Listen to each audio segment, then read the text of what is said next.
perfect,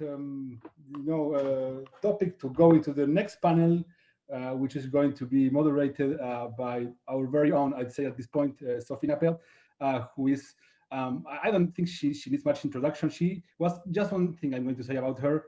She was elected one of the most important arbitrators in the United Kingdom recently by a very prestigious magazine, legal magazine. So that said, I'm going just to give her the reins of this panel because now I am just a humble participant, but she owns she's moderator and she owns the panel now. So please, Sophie, your turn. Thank you. Thank you, Federico. And of course, the participants are the most important parts of this panel. The first thing I will say is what a pleasure it is and a privilege to participate in the conference. Thank you for having me. It's a great opportunity, even though I cannot see anyone, which is driving me crazy, but it's a great way to connect with the community with the community otherwise than on a Telegram chat. So yes, indeed, Luis, thank you for, and Federico, thank you for mentioning the Mexican case, which is the perfect segue for our panel, how Kleros interacts with justice, traditional legacy justice, as Stuart would say, in the real world. And I will say a few words about my panelists. If they can put on their cameras just for a minute. Obviously, Federico needs no introduction in this forum, but I will say very quickly that he is a lecturer. He has lectured at Stanford, Oxford, and Columbia together earlier this year. It seems like another lifetime, but there we were in person. He hosts the first Coursera course about blockchain in Spanish, and he is a TEDx speaker. We also have the pleasure of having William O'Rourke, who is the founder of a law firm called Orwell. Is that the right way to pronounce it, William? It specializes in the digital economy. Yes, exactly. Sorry? Yes, it's Orwell. Yes. Oh, okay. Yeah, it's named Orwell. It's referred to George Orwell. To George Orwell. Yes, exactly. Very clever. He advises crypto and blockchain projects on their legal and regulation needs. He is also a lecturer in law at La Sorbonne Assas in Paris, Polytechnique HEC, and he has published the first handbook on crypto assets and blockchain law at LexisNexis. I'm very also privileged to have on this panel Jose Torres, who is a partner at Lexis Abogados in Colombia. He leads the legal design, fintech, and crypto practice of this firm. And he's a former fellow of Stanford's legal design lab. He worked at Facebook. He worked also at Skadden Arps in the international arbitration practice and at the legal division of the WTO. I thought we would speak, guys, I didn't say this before, but I thought in terms, so the format that this will take is I will ask some questions to my panelists that we have discussed together beforehand, and it will be a little bit more interactive. It won't be presentations. And I thought, given the topics that we discussed, we would start with William, who will address the kind of litigation that Kleros would be useful for, and the space between the state justice system and disputes that require due process, procedural guarantees. So this panel is all about where does fairness fit in the Kleros model? Where do procedural guarantees fit? These are very important landmarks of the legal system in any country. And so these are the things that we're going to address. And Jose will talk about creating services, legal design and Kleros, and how can services be created with that model in mind. So starting with William, William, you wanted to address, I think, the differences between Kleros and what is currently an ODR service in the sort of traditional sense, an online dispute resolution platform. Is there a difference, and how do you see it?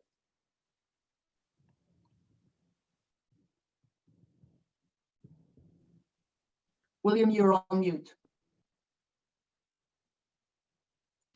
Yes. So I answered this question, right? Do Yes, you hear please. me? Yes, please. Yeah, the mic is not very good. Okay. Sorry, okay, because I have a little delay, but I hope it will be okay. Okay. You hear me well? Not very well. I don't know if it's to do with the. Maybe. Do you hear me better now? No, you break up a little bit, unfortunately. Maybe. Yeah, maybe I will cut my video. Do you want to? Okay, try that and see if there's better bandwidth. Okay. Can we hear you? Is the sound is better now? Not really. Not so much. I'm afraid it's not. Do you want to try taking off the earphones and see what? Sometimes that works. That's the extent of my technical ability, but sometimes that works. You know, everything in blockchain has some problems of scalability so far. Yeah. Let's see. Go for it, William. Do you hear me now? Ah, yes. Okay, fantastic. It's better? Much better. So please tell us about the difference between ODR and Kleros. Yeah? Yeah, but there is some huge difference. The first one is about I think the core function of Kleros. Even the definition of Kleros, for me, in my own opinion, it's not a decentralized justice protocol.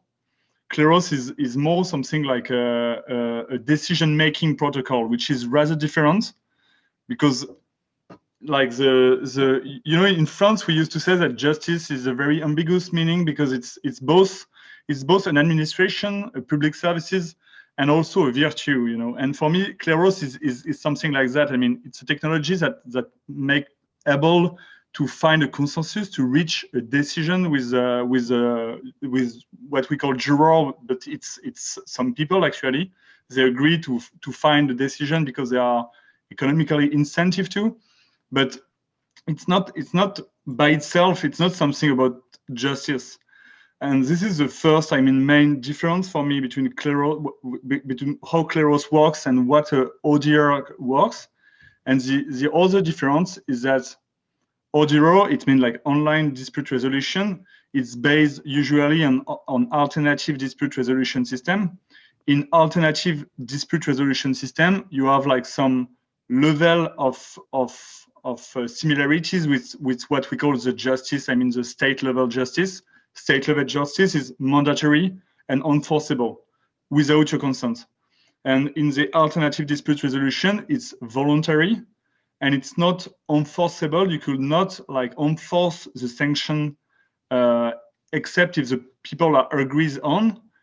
I'm talking about arbitration.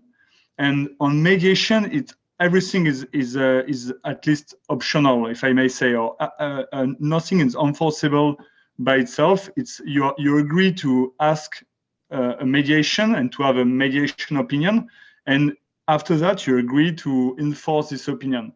So for me, Kleros, it's something between the mediation and the arbitration. If we are looking to the characters of the characteristic of this way to find a decision, because Kleros, it's absolutely voluntary. If I'm asking something in Kleros which is not related to the smart contract execution, Kleros will just give me an answer. But but Kleros could also be enforceable if we are talking about the smart contract execution, because of the blockchain and the link that can be made between Kleros and the Ethereum blockchain. So it's rather different actually than ODR. So you see it on a spectrum essentially between mediation and arbitration, which I think is a very apt description of where it can sit, and also fits with that Mexican case that Federico was talking about, where you can see a partnership, I think, with more traditional forms of dispute resolution. Now, in the questions that we discussed with you, William, there was one that I thought was particularly thought-provoking, and I would like to put it to you now if you can expand on it. And you asked, you know, I would like to discuss the impact of the Kleros crypto economy on decision-making fairness. And you say, in other words, is Kleros a kleptocracy, which I thought was quite a powerful word to put forward. I wondered whether plutocracy or kleptocracy, because ruling by the richer or ruling by a bunch of colluding small company of people. To be absolutely fair, I don't have the answer of this question, but it's something, it's a question you can ask to every blockchain, like public blockchain protocol, because they are run by crypto economy. And in crypto economy, you have the token side, the token side, you have token holder, and usually it's not absolutely, the distribution of token is not fair. And in Kleros, some token holder are richer than other, and the first people who believe in Kleros and who invest in Kleros, they are supposed to be richer than the people who will arrive after them or after us. And the question is, it's always something that people like asking when they begin to understand Kleros. They say, okay, so to be a juror, you need to have token. More token you have, more vote power you have in taking decision. It's something very complicated because Kleros have implemented, like it's quite a radical mechanism where, I mean, even and I told as a lawyer, and I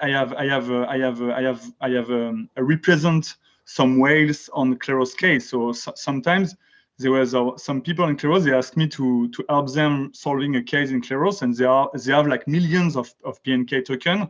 So they are this kind of kleptocratic people. But even for these people, Kleros, I never saw a case where the kleptocracy win actually.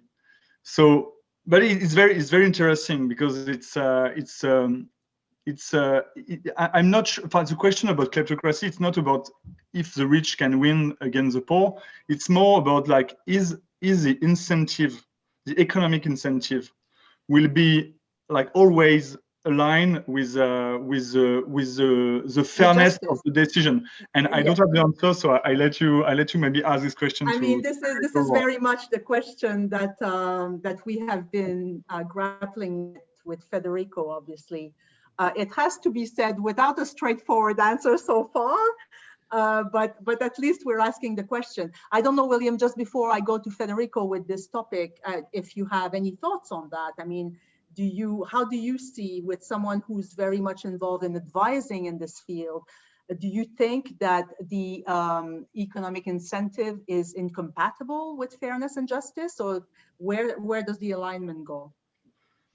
It depends on two things. The first one is what you call justice. I mean, in the head of normal, or I mean, normal people outside of Kleros, justice it's something very common with morality. So, but for me, as a lawyer, I do not believe in jus naturalis. I do not believe that morality and laws should be linked everywhere all the time. So if you accept to separate and say you have the law in one side and the morality on the other side, they can have common they can share some space, but they are not supposed to be aligned. Kleros can made a great and a very powerful, because this economic incentive, it's often seen as a default or something very dangerous, and it is, but in the other side, it's very powerful. I mean, it's what makes Kleros working everywhere. Every time, and that can make Kleros like be a protocol of decision making, which is absolutely unbelievable if you put the token away.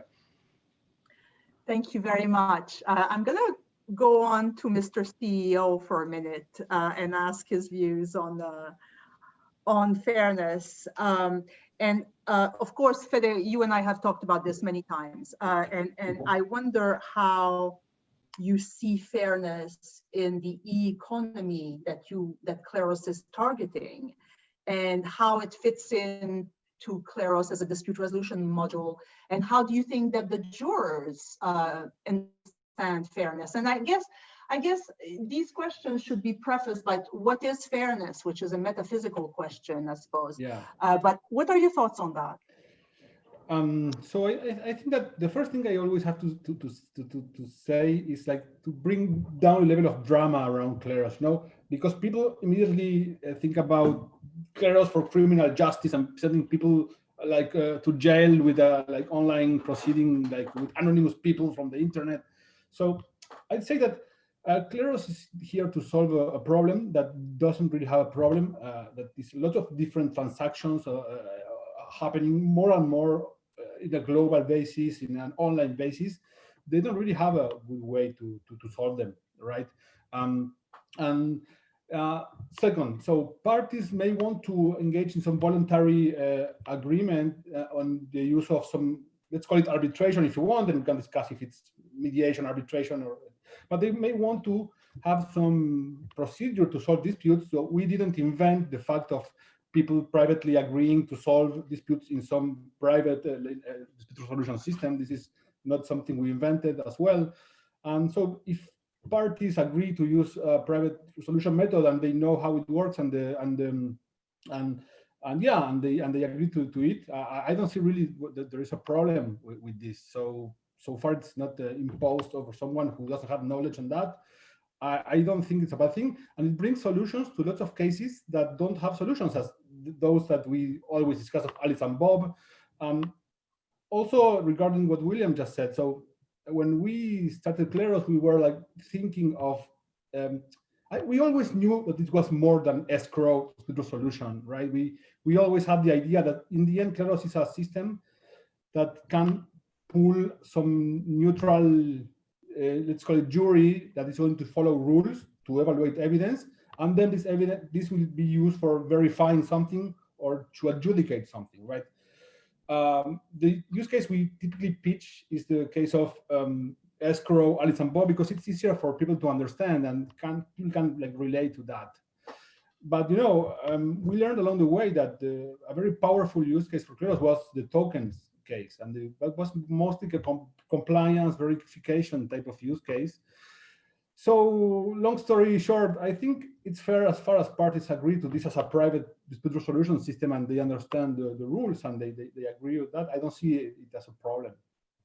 So you see fairness, the concept of fairness in Kleros as being dependent on the parties trusting it essentially and opting in, and because if one looks at Kleros from the perspective of a traditional dispute resolution system, arbitration or the courts, I think the question in most people's minds and certainly in a lawyer's mind, is going to be, where does fairness fit with the Schelling point consensus system? And I don't know whether you have any thoughts on that. I think that it has a lot to do with so in the 18th century, just let me speak a bit about philosophy. So this guy from Scotland came with this crazy idea that like people could pursue their own interest, and at the same time benefit the society. It was Adam Smith and this invisible hand. So when each of us, under some rules, look for our own interest, so the result for the society can be good. Kind of Kleros brings a similar frame of mind into this. Like people thought that Adam Smith was crazy. How can you derive a social good result from individually selfish actors? And because social good comes from charity and from being good citizens and caring about it. So, but this market mechanism had the magic of aligning the individual incentives with the society incentive. Kind of Kleros does a bit the same into the pooling of a community sense of fairness, following rules about different cases.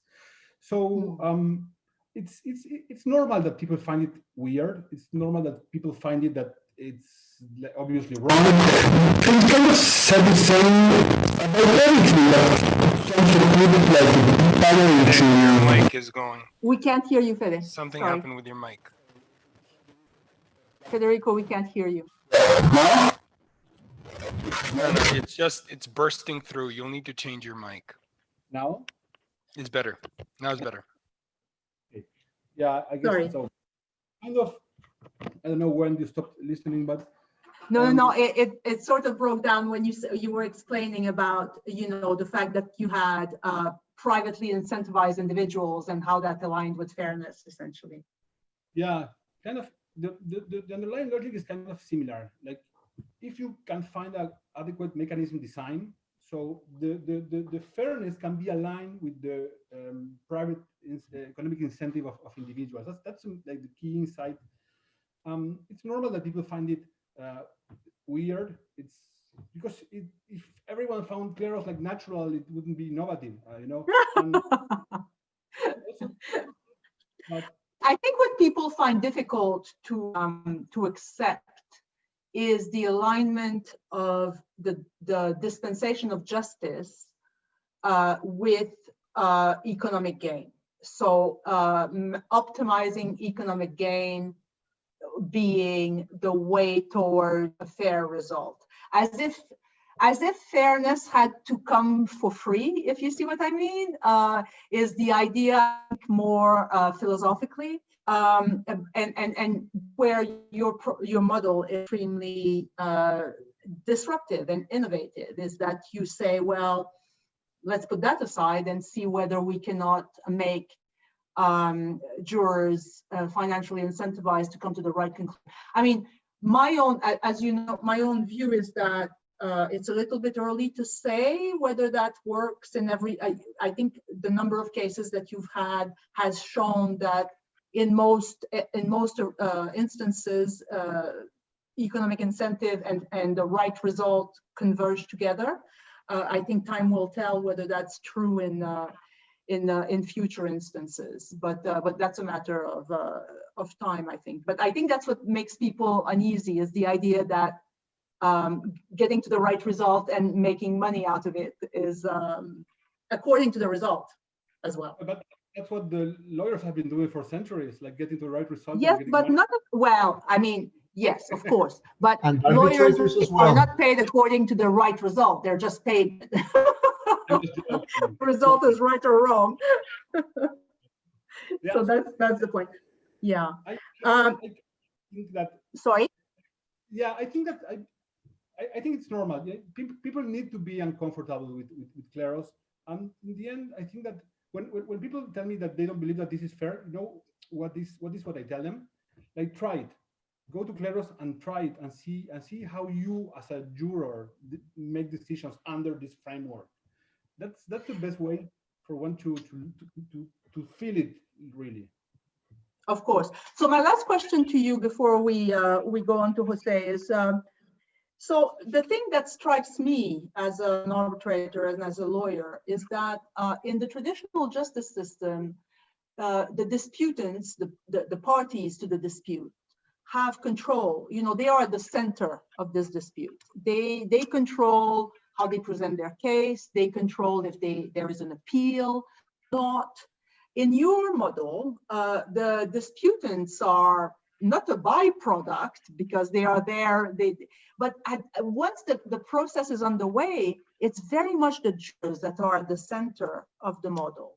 The disputants do not control whether there will be an appeal or no appeal, and they just have to see this thing go through until the end. And I wonder again how that aligns with people's conception of what is fair and just if you don't even have control on disputes. What's your thought on that? That's a good question, and that depends on the use case. In some use cases, that may be a concern, and if that is really a concern, you may not want to use Kleros for those type of use cases, right? That on one side, Kleros, we never said Kleros is for everything. Kleros is for some things and not for others. In other cases, having more people look at the case actually is leads to a better solution. In the morning we discussed a case that arose in the token registry, there was a coin, the buyer chain that was submitted to be listed, and it turned out that it was a scam. And the jurors, like I think the CTO was a fake profile, and everything was a scam. And the token registry, the jurors making their own due diligence found out about the scam, and then the token was not accepted into the list, and they lost the deposit, etc., as it was supposed to do. And like a couple of months ago, the Chinese government was indicting the founders of that project for the scam Ponzi project. Oh my God! Okay, wow. This collective intelligence feature of Kleros of like so having more people look at things, look at what's going on. So yes. In this case, it protected consumers, right? So the answer is, as every lawyer says, it depends. In this case, in the token curation type of cases, the publicity of the case and the fact that anyone can contribute is a feature, not a bug. In other cases, it's a bug. And sometimes also in like smaller claims, smaller disputes, maybe it's not a problem. Like for like a pair of shoes dispute, who cares? Like controlling or not controlling. So that may not be a problem. Now, if you think of like oil and gas disputes for millions of dollars, yeah, maybe that's not the best thing for Kleros because of a number of. Yeah. I mean, the other thing that came to my mind as I was listening to Mauricio in the previous panels, when he was talking about the difference between consumers and prosumers and the energy sort of, so people who are not only consuming energy, but also creating and distributing it. I wondered whether we couldn't see Kleros jurors as prosumers of justice. So also not only obviously themselves being individuals who need justice in their day-to-day life, but also dispensing it from, when they are acting as. I just thought the energy was interesting. Right. Thank you, Federico. I'm just going to turn to Jose for a minute and ask about legal design and creating services with disputes in mind. So you wanted to talk about, and I find it very interesting, why is Kleros perfect, that's a strong word, a perfect system for prototyping new types of services using legal design? Please tell us. So first of all, I want to say hi to everyone. Sophie, it's a pleasure to meet you. William, Fede, thank you very much for inviting me to be part of this panel. Super excited to be here with everyone. And I'll tell you why I think I'm super excited about Kleros. I think that in the world of justice and arbitration, and in my previous life, I did a lot of arbitration work. There are tons of assumptions that have never been tested, ever. And I don't think that in the justice system, we have actually done enough experiments to come up with new types of legal services. That's why, for instance, when we speak about Kleros, the initial intent is always to try to put it into an existing category, whether it exists as an ODR or whether it is somehow a mediation type of system. Like we want to box it immediately in something that exists, instead of thinking of Kleros as something different and new that might serve a different purpose. And I think that it's perfect to prototype because it gives tons of flexibility where we can actually think how to design different dispute systems for different types of services.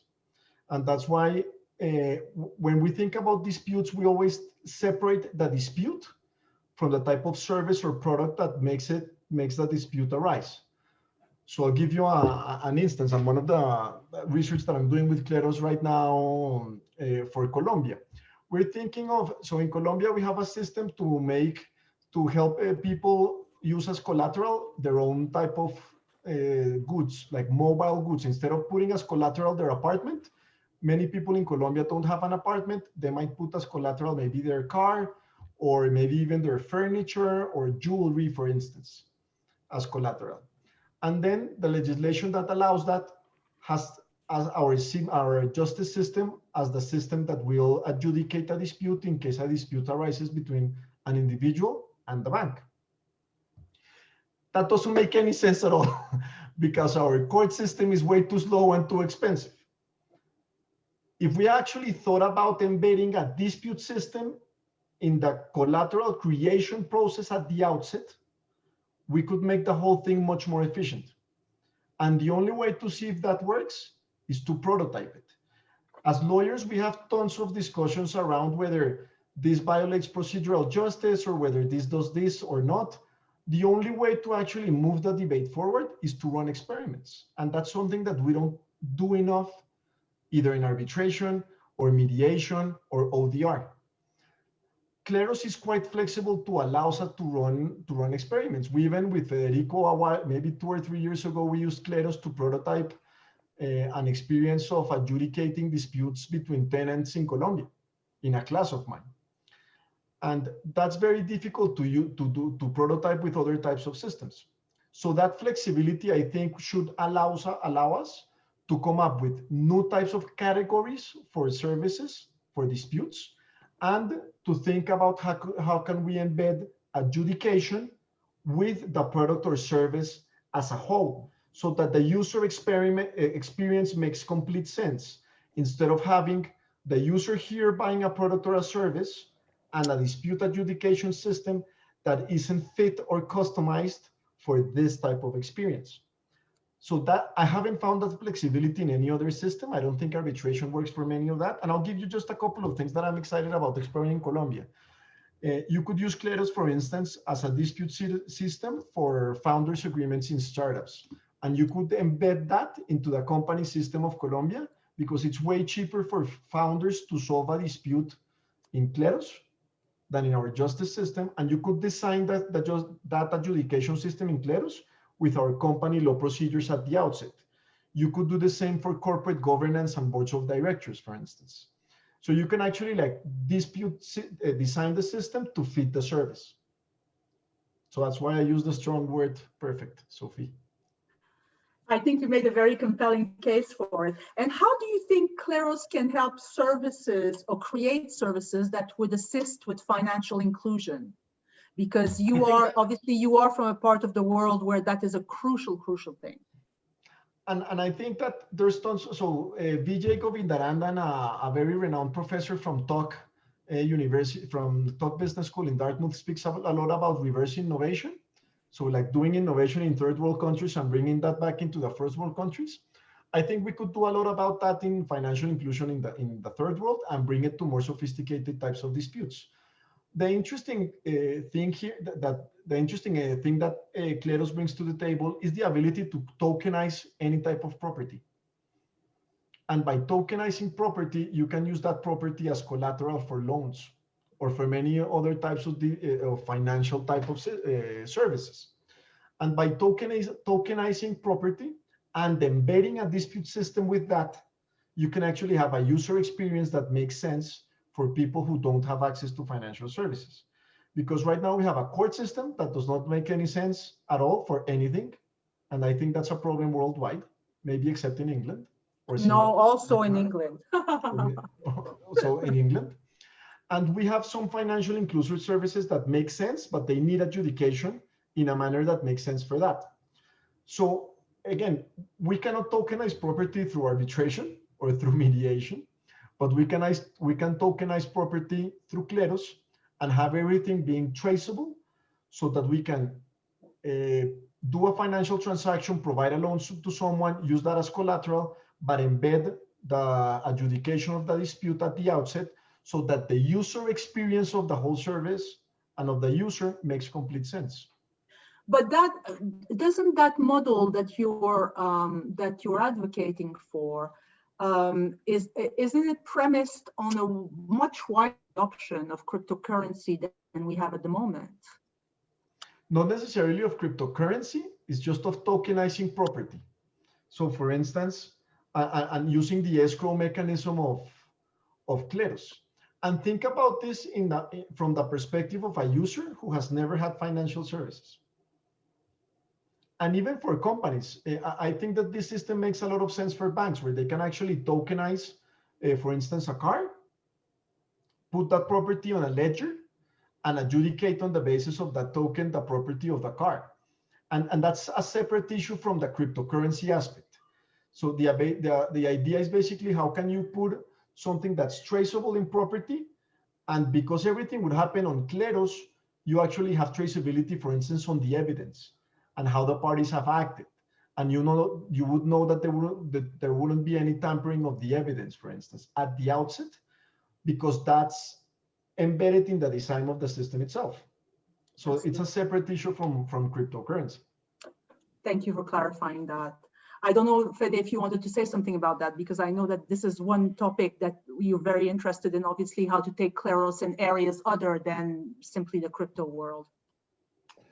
You know, guys, I'm from Argentina. You know, I am used to, like, the motivation for me to start working on these matters was because of the country having bad governance institutions, you know, and seeing people like being frustrated because they maybe had the talents to work and they made effort, but still there was no property rights because of corruption and, you know, all of the things that you know. So I think that when we get to a world where more things are tokenized, so this will level the playing field for everyone. You know, it doesn't matter where you are. You can, like, if you have the right skill and the hard work and the drive to do it, then you can participate in the world economy. You know, at the same level as if someone who is in the UK or the US or some developed jurisdiction. So I think that for this to work, we need some system like Kleros to provide the property rights protection. So, and also we are going to a world that is going to be more digital and not less digital in the future, and property is going to be more tokenized in opposition to less tokenized. So this is the way that's coming, and we have to, like, ride this way, you know. Absolutely. And it works for, sorry, Jose, go ahead. And it also works not only for like disputes in the third world, but also like for instance, for disputes arising out of supply chains. By being able to trace everything in a supply chain, you're actually tracing evidence and how parties have acted. So that would make the adjudication much more easier. The beauty for me around Kleros is that we can actually, for the first time, experiment much more widely, which we cannot do with other types of service of adjudication services like mediation and arbitration, where I don't think there has been enough experimentation for the legal world to come actually with better types of services in the justice system. No, the difficulty with the traditional arbitration and litigation is that it has been grabbed by those big players with very high stakes disputes, and obviously that consumes almost every resource that the system has, which are limited. Obviously, they are human. There are so many hours in a day, and so that has left no space for anything else. That's the difficulty with it. Which is, you know, there's no blame to, I don't think, to place anywhere. It's just a matter of fact and a reality. Sophie, let me ask you a question now, because this is very relevant. So you explained to me how arbitration started and what were the objections that arbitrators in the early days faced from national courts. And I think that it looks a lot like the objection that the Kleros gets. Maybe you can explain that to the audience. Of course, yes. So when arbitration started, I mean, as I explained a little bit in the podcast that we did together, the concept of arbitration, which is to have a trusted third party decide privately a dispute, is very old. It's a concept that's millennia old. But the actual modern concept of commercial arbitration started in certain industries, which wanted to have a decision maker who knew the ins and outs of the industry and didn't be educated in it and could render a very practical commercial decision very quickly. And because it was a private means of dispute resolution away from the courts, arbitration was not at all accepted at the beginning, or was very much, people were skeptical of it. And it took a while for the law to evolve to the degree that we are here now, seeing arbitration statutes in most countries where arbitration is, and the New York Convention, obviously, recognizing arbitration awards as if they were judgments. So absolutely a parallel with where you are now. There's no question. And I think what is holding you back as a concept is also not only obviously the coming to terms with what your model is, but also the lack of regulation of the space that you're in. I think that's also something that will come, but definitely a parallel. The last question I have, and it's for everyone on my panel, it has to do with procedural guarantees or due process. So we've talked about fairness of outcome, fairness of decisions, but what about the procedural guarantees that you get, parties who come to a tribunal, be it arbitration or the courts, where you have an expectation of being treated equally at the same level, so both sides have an opportunity to put their case forward fully and on the same level, that there will be some sort of equal treatment, that there will be an opportunity to respond to the case made against you. What is there in the Kleros model that provides these guarantees? And that was I'm going to ask William first because he came up with this question. Please. When he's finished typing. Yes, I was typing a question. Take this off. Take this off. You don't hear me? Can't hear you. Those headphones are not great. No, and you look better without it as well. You hear me? Yeah. Yes. Sorry, I was typing a question in the chat for the other participants. Go ahead. Answer the question. I'm going to answer the question. Maybe I can ask it. Yeah, because I have heard that there is a discussion about arbitration in Kleros, and Abir Sharma is telling that if I have rightly read what he's saying, that Kleros may be an arbitration system. I mean, basically, merely. But I have understood that in the arbitration you have to follow some, like, the core procedural guarantee, and you have to respect the I don't know the name in English, but in France we say the police law, like the core law of the states, because the arbitration can be appealed before a state's trial, and this trial will control this the respect of this like core procedural guarantee. So it's not a problem, because Kleros is not used to do this kind of case for now, and I don't know if it ever be used for this kind of case, but it is something like which once again differ Kleros from like an arbitration system or an online arbitration system. But in the other hand, Kleros have a lot of other advantages, like it's online, it's cheap, it's fast. You don't need a lawyer, so there is a lot of advantages that do not exist in arbitration system. So do I understand your answer to be there are no procedural guarantees in Kleros? Is that what you're saying? But it's not a procedure. There is procedural guarantee made by Kleros, and if you accept the Kleros law, but it's not the procedural guarantee we usually understand. If you arrive in front of a trial, a state level trial, or a state level court, of course. I mean, I never want to defend, like, to represent someone who want to prevail a Kleros case right now before a French judge, for instance. I mean, it will be early for that. It's too early. Yeah. Yeah, it's too early, and it will be a bloodbath. I mean, in Mexico, it seems it can work. I don't know if you listen, but we are testing a rental case in Mexico where the lawyer who's an expert in arbitration and mediation in Mexico, so he found a way for this to be legal under Mexican law. So that would depend, I think, in different jurisdictions, possibly. Of course, and it depends of the understanding of the jurisdiction about Kleros, and it depends on what you are asking to the jurisdiction. I mean, if you are telling Kleros it's a technical protocol or it's a mediation protocol, and you accept or you do not accept the decision, there will never be a problem. If you are telling it's an arbitration protocol, the judge will say, okay, so could you explain me the procedural guarantee? And the judge will, because the judge, they are very human.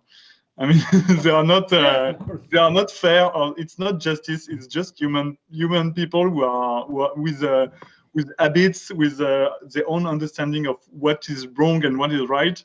And I think today, I mean, in 2020, yeah, Kleros could be. Which is why, which is why I have been querying whether the word arbitration should appear at all in the Kleros model, because the minute that you put arbitration up there as a label, it comes with a certain baggage, obviously. And so, yeah. Jose, I don't know if you have any thoughts with that, and then I'll ask Mr. CEO to close the panel.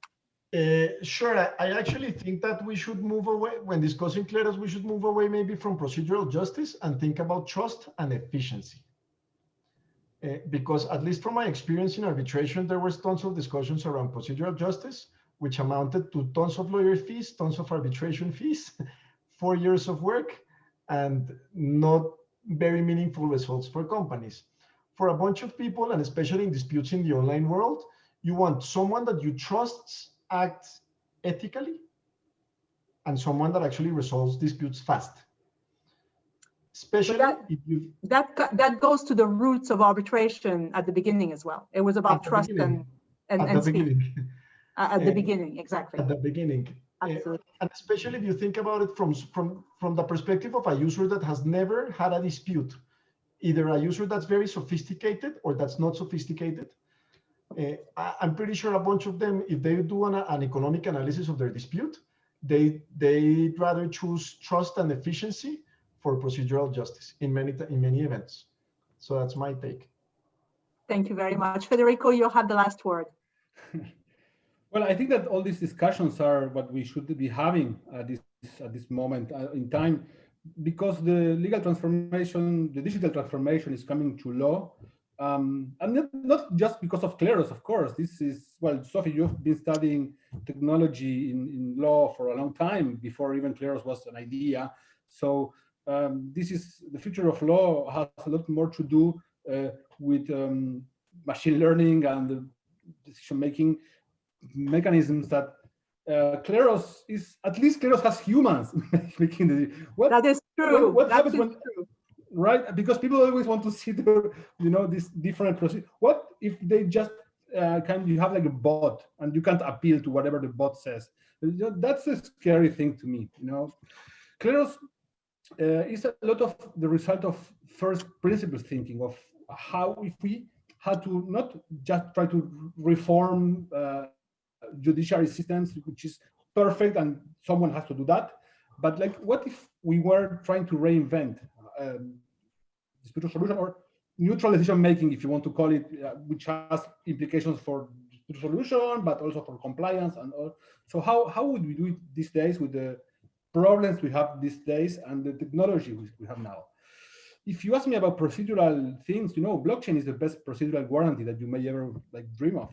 Everything is going to be executed as it's coded, and no one is going to tamper with that. No one is going to bribe the judge, or if they try to bribe the jurors, there is a mechanism designed which tends to break those attempts. Of course, Kleros is not perfect. Kleros is a work in progress. If you were at the talk by Eyal Winter in the morning, he pointed to a number of the problems to solve in Kleros, and some of them are bigger than others. But